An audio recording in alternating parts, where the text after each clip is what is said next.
시간은 하나님의 말씀을 봉독하는 시간입니다.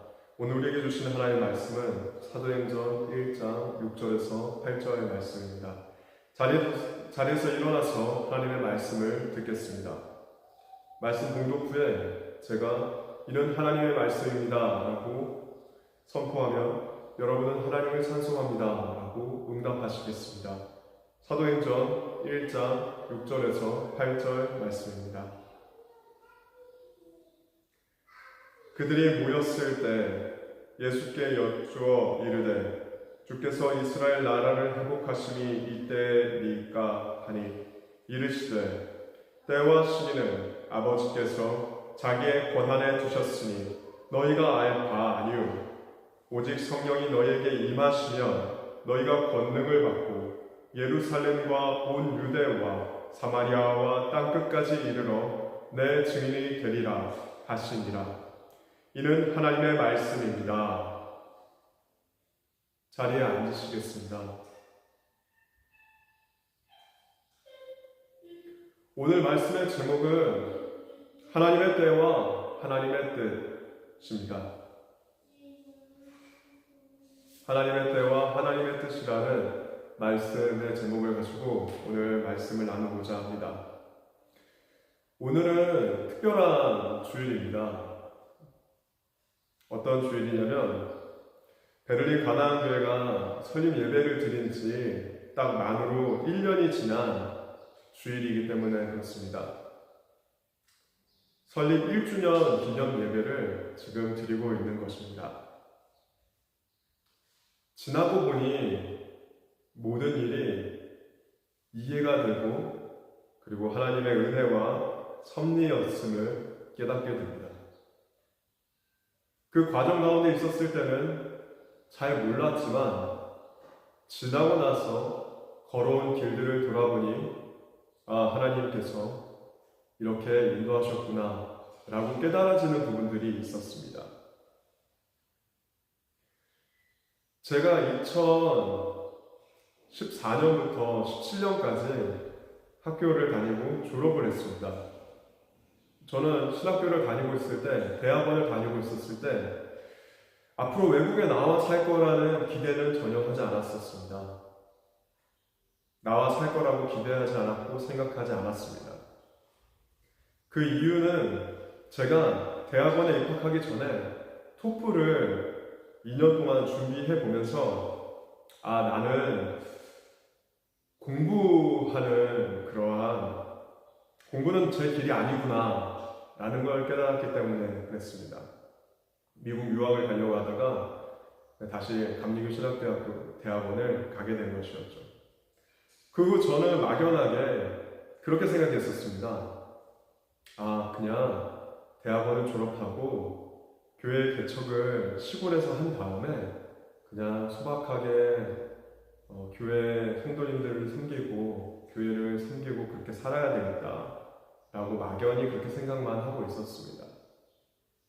그런데 하나님께서는 졸업하기 한 학기를 납두고 한 학기 전에 저에게 독일을 나가라는 그런 메시지를 주셨습니다. 그리고 한 학기밖에 안 남은 그 시점부터 저를 독일 갈 준비를 시키시는 거예요. 하나도 준비하지 않았었어요. 그전에는 갈 줄도 몰랐었습니다.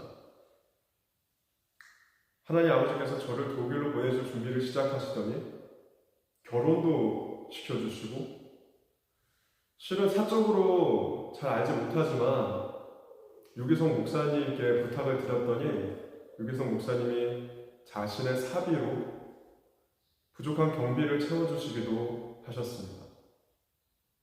저는 독일로 오기 전에 이러한 일들을 통해서 하나님께서 나와 우리 가족에게 정말 형통한 길을, 정말 평탄한 길을 예비하셨구나 라고 굳게 믿게 되었습니다. 실제로 독일에 온 지 2주 만에 독일에서 일자리를 찾게 되었고, 그리고 취업 비자도 받게 되었고, 그리고 좋은 집도 구했고 아들도 낳았습니다. 코로나 기간도 잘 넘겼고요. 열심히 하루하루 지내가면서 5년이라는 시간이 지나 영주권까지 취득하게 되었습니다. 이 영주권은 큰 의미가 있었는데 뭐였냐면 저희 가정이 제일 첫 번째 목표로 삼았던 것이었기 때문에 그렇습니다. 저희 가족이 첫 번째 목표로 삼았던 영주권을 획득하고 나서 모든 것이 하나님의 은혜였구나 라고 생각하게 되었습니다. 그런데 사실 그 모든 것 가운데 형통한 것만 있었던 것은 아니었습니다.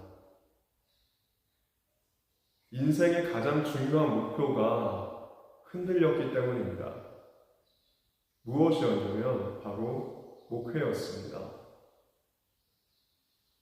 전도사로서, 목사로서 살려고 마음먹고 결심한 제게 1년, 2년, 3년이란 시간 동안 사역지를 찾음에도 불구하고 사역지를 찾는 데 실패했기 때문에 그렇습니다. 그리고 저는 그렇게 믿기 시작했습니다. 하나님께서 원하시지 않나. 내가 사역을 하고 목사가 되는 것은 하나님의 뜻이 아닌 것 같아 라고 생각하고 믿게 되었습니다. 그 시간 동안 그때까지 저는 평생을 걸어왔던 어머니가 저를 소원 기도하셨었기 때문에 저는 어렸을 때부터 목회자가 되는 그 길이 당연하다고 생각했었거든요. 근데 이 모든 것이 사라지는 것 같은 그런 마음이 뻥 뚫린 듯한 그런 마음이 드는 그런 시절 또한 있었습니다. 이제 목회자가 아니라 평신도로 하나님을 섬겨야 되겠다. 하나님 나라를 위해서 살아야 되겠다. 라고 생각하고 목회자로서의 삶을 포기했었습니다.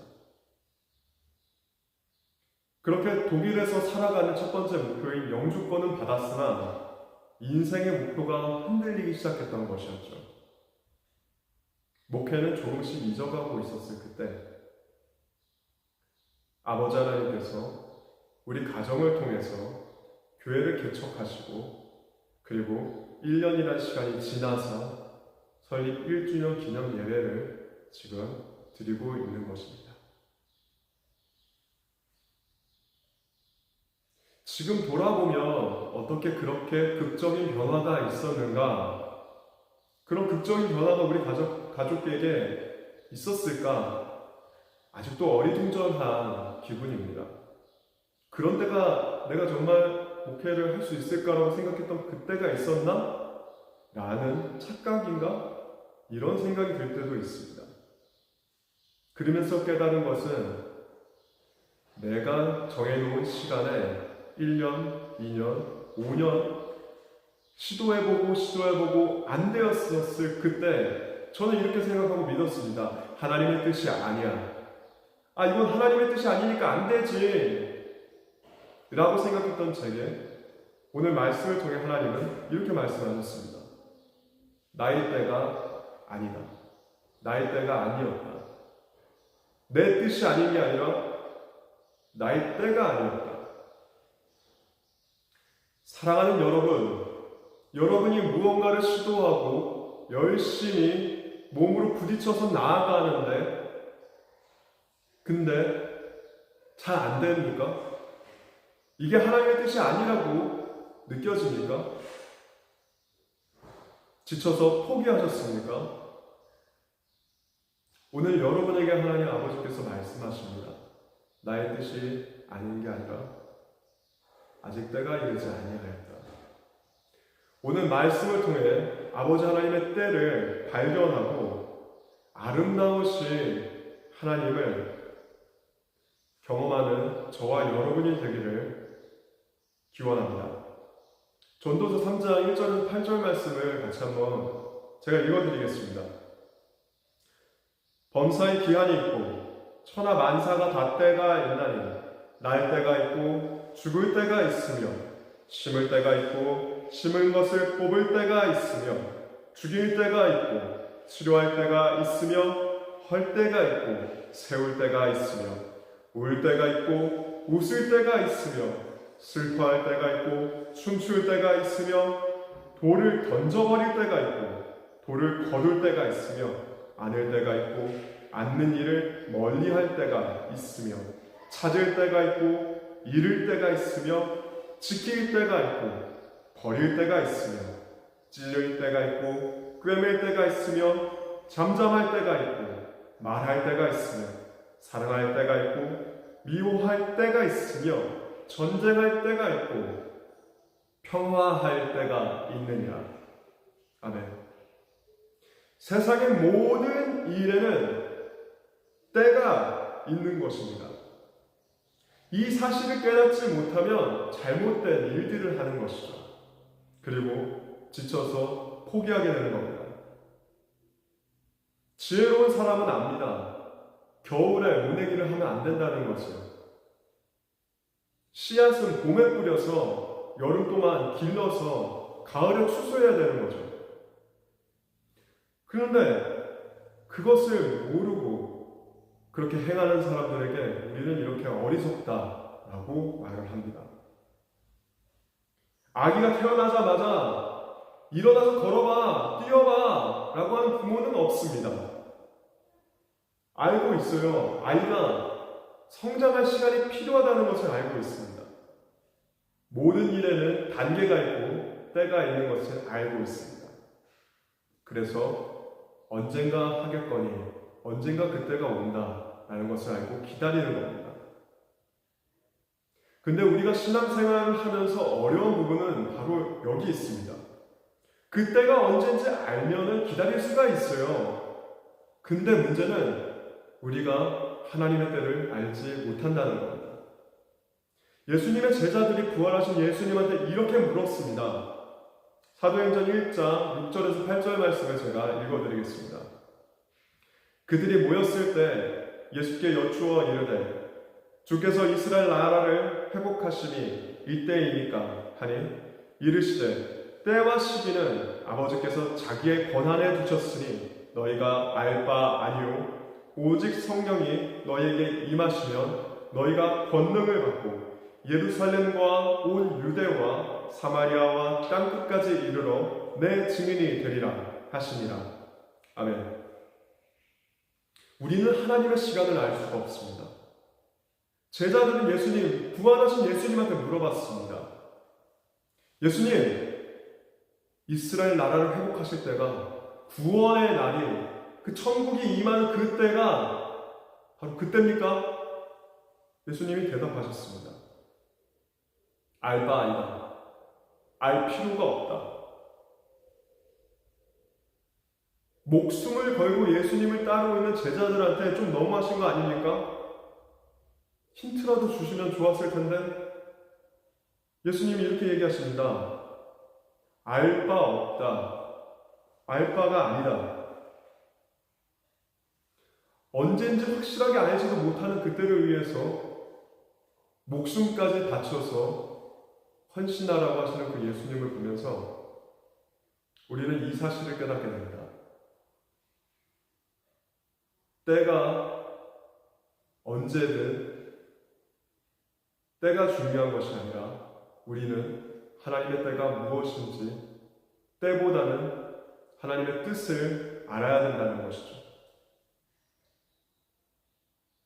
예수님은 무작정 기다리라고 하지 않으시고 이렇게 말씀하십니다. 오직 성령이 너희에게 임하시면 너희가 권능을 받고 예루살렘과 온 유대와 사마리아와 땅끝까지 이르러 내 증인이 되리라. 아멘. 우리는 때와 시기를 알 수 없습니다. 하나님의 때를 전혀 알 수 없습니다. 하지만 분명히 우리가 알 수 있는 것은 하나님의 뜻입니다. 성령님이 임하시면 권능을 받고 예루살렘과 온 유대와 사마리아와 땅끝까지 이르러 내 증인이 된다. 이것이 무엇입니까?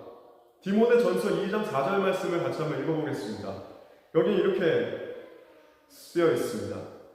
하나님은 모든 사람이 구원을 받으며 진리를 아는 데에 이르기를 원하시느니라. 다시 한번 읽겠습니다. 하나님은 모든 사람이 구원을 받으며 진리를 아는 데에 이르기를 원하시느니라. 아멘.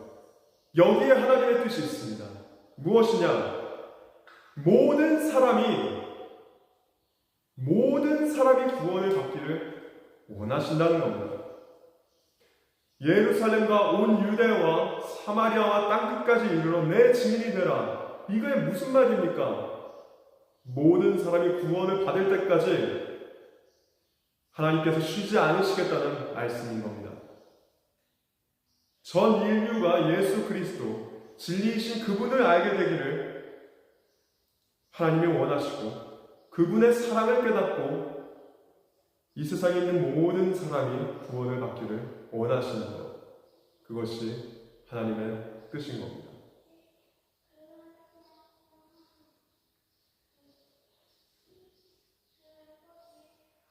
우리가 하나님의 때를 기다리는 이유가 무엇입니까? 우리가 잘 먹고 잘 살기를 위해서라면 우리의 마음을 하나님의 뜻에 맞춰야 합니다. 하나님께서는 우리를 통해서 예수 그리스도의 사랑을 전하기를 원하십니다. 하나님의 때가 와서 우리가 천국에 가는 그거 물론 중요합니다. 하지만 그 때가 우리가 바라고 원하고 하는 그 때보다 더 중요한 것은 바로 하나님의 뜻이 이 땅에 이루어지는 그날입니다. 우리 베를린 가나안 교회가 우리 여기 있는 형제와 자매들이 서로 사랑하고 더 나아가서 이 세상에 만나는 모든 사람들을 사랑하고 나를 아프게 하는 원수까지도 사랑한다면 하나님의 때가 반드시 이루어질 것입니다. 우리의 생각과 우리의 뜻대로 하나님의 뜻을, 하나님의 때를 조정하려고 하지 않았으면 좋겠습니다.